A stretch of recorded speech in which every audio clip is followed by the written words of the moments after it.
ভূমিকম্প হলে করণীয় কি? কোথাও যদি ভূমিকম্প শুরু হয় তাহলে সেক্ষেত্রে একজন ঈমানদার তওবা এবং ইস্তিগফার করবে দ্রুততার সাথে এবং সালাতে দাঁড়িয়ে যাবে।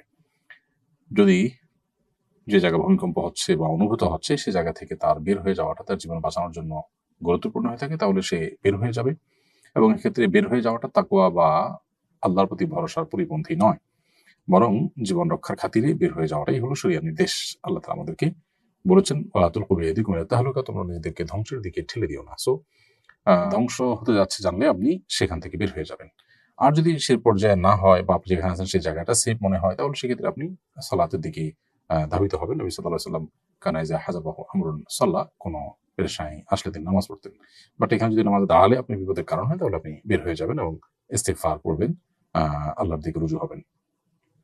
সাধারণত এই ধরনের পরিস্থিতিতে ইস্তিগফার, তওবা এবং এই জাতীয় আমলগুলো জিকিরের মাধ্যমে যদি আমরা নিজেদেরকে নিরাপদ জায়গায় সরাবার চেষ্টা করি, আল্লাহ না করুন এর মধ্যে মৃত্যু হলেও আমি মুত্তাকিদের মৃত্যু বরণ করলাম। আর যদি আল্লাহ তাআলা আমাকে সেভ করেন, তাহলে সেক্ষেত্রে ইস্তিগফার এবং আল্লাহর কাছে ক্ষমা প্রার্থনা, তওবা এগুলো সাধারণত মানুষের বিপদ কাটার কারণ হয়।